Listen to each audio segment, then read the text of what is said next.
Hi everyone, and welcome to today's General Hospital recap. As always, don't forget to subscribe so you don't miss any of our videos or recaps. Second time today, woo! So let's get right to it. Unfortunately, ECAT, who has not left my side since I filmed this morning, she just left, and I'm like, really? You're gonna miss filming, but I guess this is what she chooses to do. But let's get right to it. So at Alexis's place, I guess it's not Julexis's place anymore, right? Oh, ECAT! See? Okay, 1 second. Let's get the ECAT out of the way first. Say hello!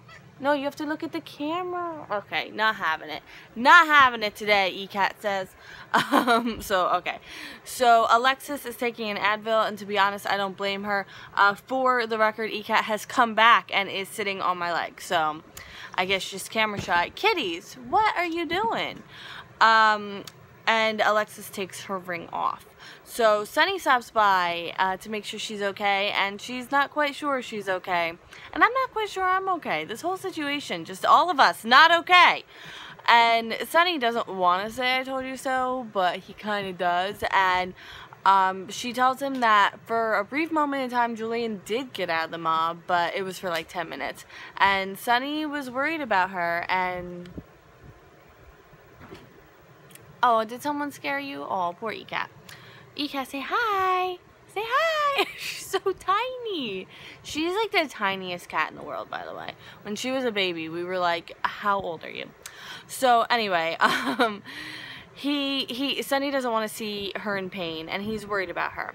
So she says the DA isn't going to press charges against her for withholding evidence. She did, and he's like, I should hope not. You wore a wire and almost died. So she can now see how far down Julian dragged her. And they talk about the setup a little bit. Oh, wait. 1 second. He wants her to blame Julian and to give herself a break. Now, they talk about the setup, and apparently Anna taught Alexis how to fake a pregnancy test. Alexis thinks of the night Duke was murdered, which was a little over a year ago. She thinks about how she thought Anna was raging and mourning, and that's why she was so gung-ho against Julian, and she realizes Anna knew him better than she did. But, Julian admitted that he had Duke killed, so I don't know, maybe she was just rationalizing it, I'm not sure. I can't imagine what she's going through right now. So Sunny says he feels what Alexis did was brave, and, you know, to commend someone for wearing a wire when you're in the, coffee business, it's a big deal, at least in what I've seen. So he says that he wasn't sure if Alexis was protecting him or just stabbing Julian because he had it coming on the pier, which is why he covered for her the way he did.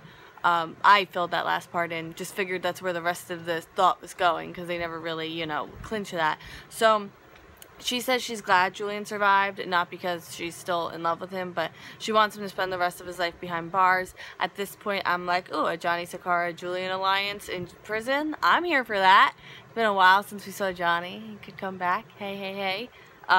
So he tells her to hold on to the fact that she took him down and, like, don't let go of it. At the Metro Court, Hayden tells Tracy she has a problem being a drug mule, and was she not offering that to Dr. Finn before Tracy got involved? Like, I'm not quite sure. It makes no sense to me.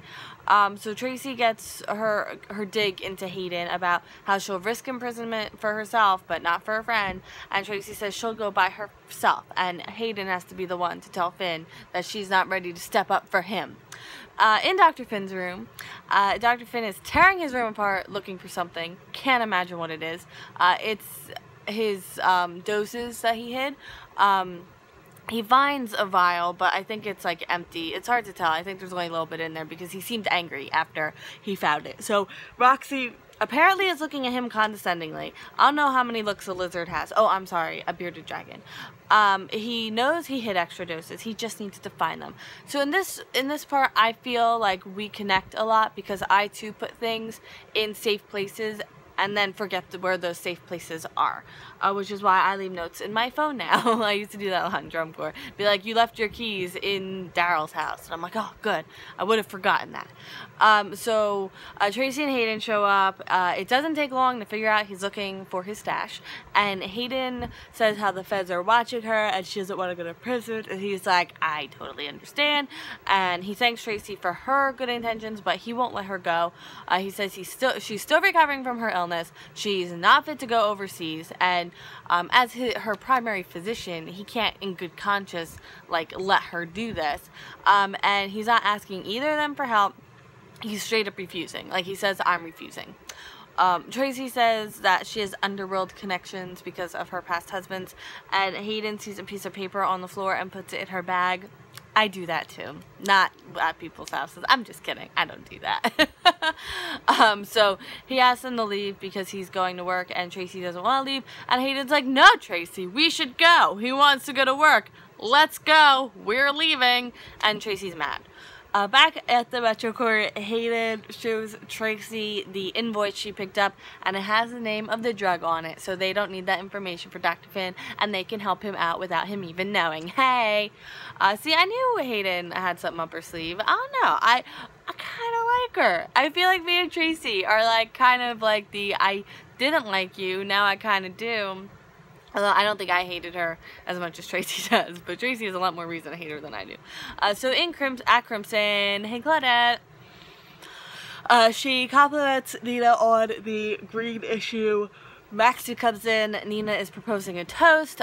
She asks what the CNCJ stands for, and Maxie's like, Claudette, and Nina nearly spits her drink out. How awkward would that have been if, like, it wasn't the Claudette, just someone named Claudette?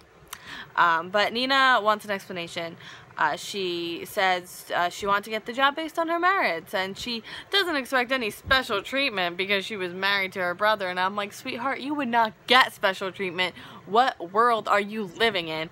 And Nina's like, cool, because you're fired, and I'm like, oh, that's a lawsuit. So Maxie wants to talk to Nina alone. Maxie explains her, I want to keep an eye on her plan. She doesn't trust Claudette, and whew, she wants to keep her eye on her. Curtis shows up looking for Nina. Nina offers Claudette the job back. She makes a big show of having her thank Maxie because Maxie went to bat for her. And by the way, Maxie's dress, oh my goodness, gorgeous. Like, it's base white, but it has, like, I don't even know how to describe it. It's just, it was really pretty. And same with Nina's. Red dress has a cutout right about here. I'm looking at it right now. I haven't paused because there's a part at the end where I just kept going back trying to figure something out. Can't figure it out. Super frustrated. Anyway, so Nina and Curtis have a private meeting. Nina kind of vents a little about Claudette, and Curtis is like, okay, and I'm like, I do that to people. I get like I have a conversation up here, and then like say something, and where did that come from? Who what? So she gives Curtis his first assignment, bad plastic surgery. She gives him a list of surgeons. She says they're reputable surgeons. She wants him to get backgrounds on them and then check out the frauds. He says he's not a journalist. She makes a point that journalism and investigation like really go hand in hand. He offers to do this job and also check out the smarmy green card vixen, aka Claudette, and that's how Nina refers to her. So Nina gives Curtis all the information she has on Claudette. He tells her to think about her responses to Claudette calmly and logically, and that anger isn't her friend. And she says, cool, I'll calmly and logically get rid of her with the dirt that you find. So Maxie's was trying to snoop in Claudette's purse, but she came back too soon. Don't you hate it when that happens? And Claudette thanks her for going to bat for her, and she insists to Maxie that she has no intention of butting in on her relationship. Hashtag the next Lisa Niles. Remember Lisa Niles? A part of me kind of misses Lisa Niles, but she wouldn't be fun here because, you know, there's no Patrick or Robin anymore. Oh, I'm so sad. And Claudette, when she's alone in the office, she's looking at the wedding announcement, and I'm like, hashtag the next Lisa Niles. At the hospital, Liz wants to talk to Franco. Apparently she got a confirmation or acceptance email from an art camp that apparently he signed Jacob for without, you know, consulting her. So she would send him, but it's $2,000, and he asked her to read the entire email. Financial assistance is available for kids who qualify, and he could get a free ride. And she's like, cool. Except Cam wants to go to space camp, and Aiden wants to go to the School of Rock. So, like, I can't send one and not send the other two to camp. That wouldn't be fair. And he's like, well, you could crowdsource. And I was like, people who say, well, you could crowdsource have never done it because it's so difficult. I know. I've been crowdsourcing for 2 years. It's a very difficult thing to do. And it's not just... she doesn't want to do that for multiple reasons. So Liz wants to set boundaries. If he has any ideas about Jake, talk to her first. And he looks offended, but that's literally what normal people do. I wouldn't, like, sign my friend, like, I wouldn't sign my friend's child up for something without talking to her first. Like, that's just not what people do. I don't care what kind of relationship you have. Like, I'm best friends with Cassie. If Cassie has a kid, I'm not going to sign Cassie's kid up for camp without telling her. Like, you just don't do that. So, I don't know why he's so offended. At this point. So, Nathan tells Griffin he's officially cleared of suspicion, yay, which some of us were having some concerns, so literal yay. Epiphany, I haven't seen her, well, actually, it's been pretty recent, but still, give her a storyline. Epiphany and Milo want to see their relationship. Make it happen. So nurses keep calling out sick. It's making it hard to keep the hospital running, and Nathan is talking to her about possible motives. Maybe somebody wants the hospital closed down. Maybe those people from Mercy, that we never get to see but always hear about. Yeah. So Liz says she'll cover all the extra shifts they need. Maybe enough to send the kids to camp. No, I mean that's a lot. So she asks Epiphany to schedule her when Franco isn't working. She thinks Franco's getting too close to her, and Epiphany's like, okay, I was just doing schedules anyway, I'll make it work. So Elizabeth says, as long as I don't cross paths with Franco, I'll be all good. And he hears that because they're just walking through the hospital where anyone could hear that. So look, I know he's super bad, but like, and I'm working, let me say this before instead of after, or else y'all gonna get mad at me. So I'm working from the Roger Howarth Franco, since he has worked so hard to make that character his own, because we all know he walked into a mess when it comes to that character. He's an irredeemable character, and he had to somehow redeem him.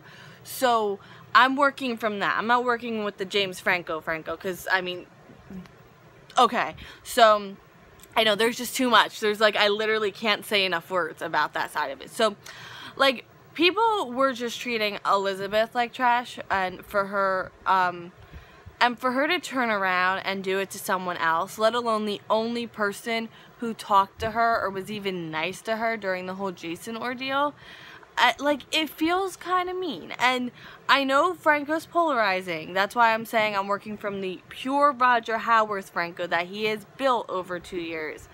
Because, I mean, otherwise it'd be impossible for him to, like, to even compare his relationships to any character. Because the James Franco was just, I mean, yeah, exactly.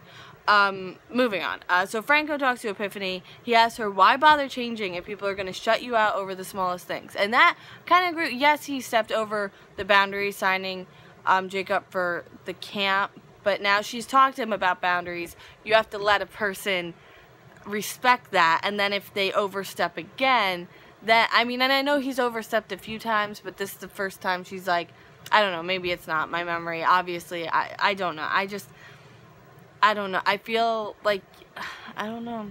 I feel like doing this might have pushed him in the wrong direction. I know it's not her responsibility to keep him on the straight and narrow, but I don't know. And he says he's through being nice, and Epiphany is concerned. Nathan asks Griffin, who was there the night Lucas was attacked. He says he was so focused on Lucas he didn't notice anyone here who wasn't supposed to be. And then Maxie comes in and asks Nathan for a favor. And now end scene. Sunny is leaving Alexis's. She's going to meet with Diane later. He says he'll be around if she needs him. Then he makes a call and asks, is it all set? What is it? It is all set, but what is it? And now this, I'm so frustrated over this. So Alexis is looking through the calendar on her phone. And, like, she sees something, and then she scrolls back to June, and then back to May. So July 13th, which I guess is there today. Oh, I go like this, but it's literally today. Don't, please ignore me. Actually don't. I'm making this video. So July 13th June 15th and May 1st are all highlighted. And she like kind of looks off and what does it mean? What do those dates mean? Like, I don't know. I don't know what they're trying to say. Are they trying to say she might actually really be pregnant? I don't think so. I'm lost. Help me. What are they trying to say? Nina is making Claudette's hiring official. Maxie wants Nathan to take Claudette to lunch. And can we just acknowledge Maxie's growth as a person? It's almost like she's a different person. Come on, the Maxie we all know would not voluntarily send her fiance out to lunch with his ex-wife. What? Griffin is really happy to have Dr. Finn back, and he tells him he's looking better, and he's like, stop monitoring me. It's creepy. Zecanestrol is the drug that they need to get Dr. Finn. Hayden says she knows someone in the U.S. who can help, but she doesn't want to ask that person for a favor. $10, it's her father. Not literally, because I'm pretty sure that would be a crime, but 10 figurative bucks, it's her father.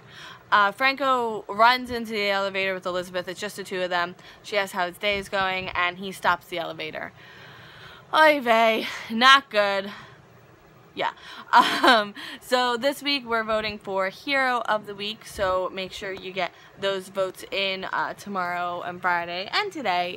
It's Wednesday. We're in the last half of the week. Since I don't know what day it is, apparently. ECAT has left us for greener pastures. Don't know where she is. Oh, I want to show you something real fast. You'll be glad you stuck around. Give me a second. Trust me, it's worth it. I pulled up one of ECAT's baby pictures that I took back in the day. That's actually at the vet's office when she was just a baby. That's me. I thought you'd love to see it. Look how tiny! She was like 4 or 5 weeks old there. Look how baby! Oh. So I just wanted to show you baby ECAT. So tiny. Oh, look how much. Oh. Okay. I just wanted to show that. That ECAT video I said I tried to do last weekend. Last weekend was, can't even explain how crazy busy it was. But July 29th is actually going to be their 2nd birthday, so I believe that's a Friday. So that Saturday I'm going to have the ECAT video, and I'm thinking of making every last Saturday of the month ECATer Day with different pictures, different stories of ECAT. Tell me what you think about that. And I will see you tomorrow for more General Hospital. Tomorrow will be a late day because it's Thursday, so keep that in mind, and I will see you then. Bye!